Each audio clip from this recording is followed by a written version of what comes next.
Your ovaries don't just shut down after menopause. According to new research, they actually change what kind of tissue they are.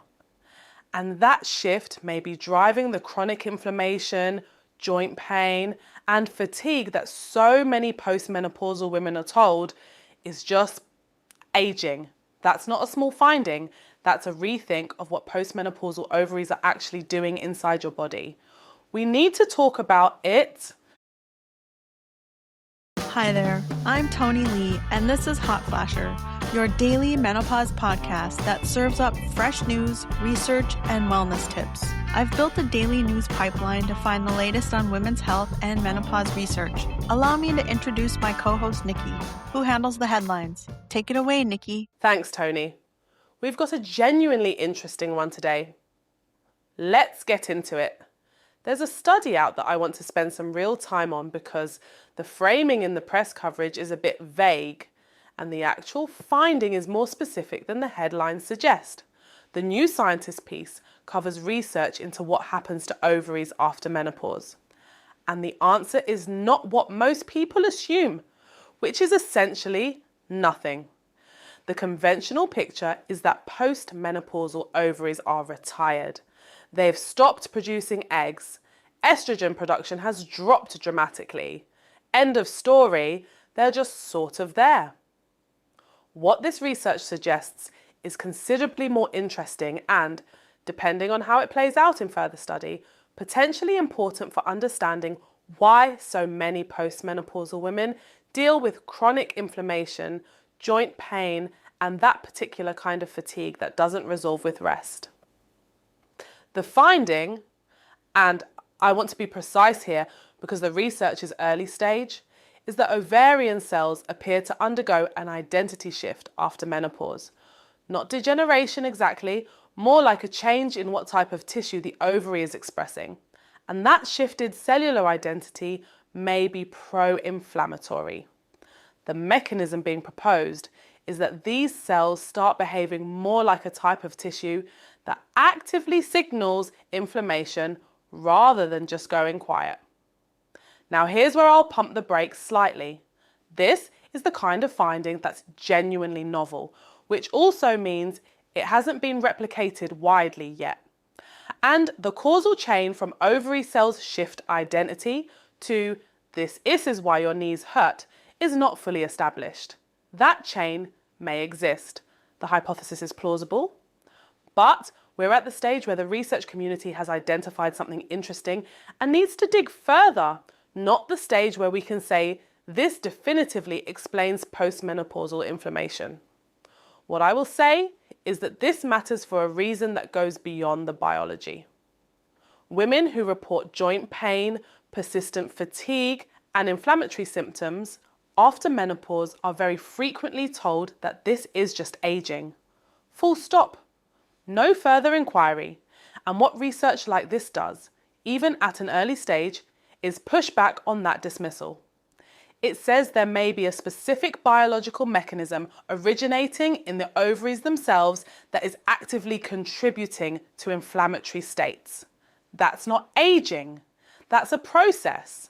And processes can potentially be targeted. The gender gap in clinical research means ovarian biology post-menopause has been dramatically understudied. The working assumption being that once reproduction is done, the ovaries are medically irrelevant. This is what happens when you don't ask the question. You get decades of women being told their inflammation is just a natural consequence of getting older, when the actual answer might be considerably more specific. This is the kind of finding that belongs in the pipeline your doctor would review on a tool like Open Evidence, not because it changes clinical practice today, but because it represents the leading edge of where the understanding is moving. Worth knowing about. The second thing on my radar today is a BuzzFeed piece that's getting real traction. And for once, the virality is actually useful.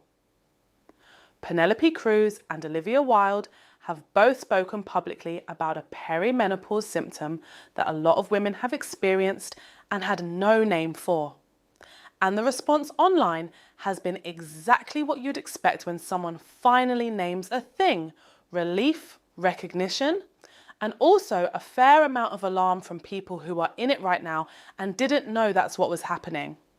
The symptom is electric shock sensations, sometimes described as a brief, intense zap that happens just under the skin, often before a hot flash, sometimes on its own. The clinical term you'll see in the literature is dysesthesia, though it shows up in various forms. Some women describe it as a quick jolt in the head or the limbs, others as a crawling sensation, others as something that genuinely feels like touching a low voltage wire. The BuzzFeed piece uses the word petrified, and I get it. If you don't know that estrogen fluctuations can affect nerve signaling in ways that produce this specific sensation, your mind is going to go somewhere much scarier. That's the problem with underpreparation. It's not that the symptom is dangerous. For most women, it isn't. It's that experiencing something neurological with no context for it is frightening in a way that hot flashing coming simply isn't. The mechanism here relates to estrogen's role in nervous system function.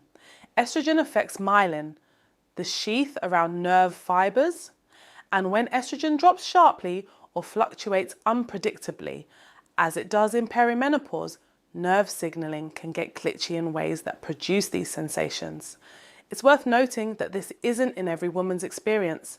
It shows up more commonly in the perimenopause transition, specifically when fluctuation is high rather than during the steadier low estrogen state post-menopause. The reason celebrity disclosure matters here, and I say this without being sycophantic about it, is that perimenopause symptom awareness is genuinely patchy, even among women who are educated about menopause in general. Hot flashes, night sweats, irregular periods, people know those, brain fog, joint pain, mood shifts. Increasingly, people know those. Electric shock sensations, skin crawling, that specific neurological weirdness. Not so much. When two people with large platforms say, "This happened to me and it has a name," that's a lot of women getting a search term they didn't have before. If this is something you're experiencing, bring it up specifically with whoever manages your menopause care. Saying electric shock sensations before hot flashes rather than weird nerve stuff will get you further in a 5-minute appointment. The third piece today hits differently than the first two. News Medical is covering research that links lifelong exposure to violence against women with significantly earlier menopause onset. Not slightly earlier, significantly.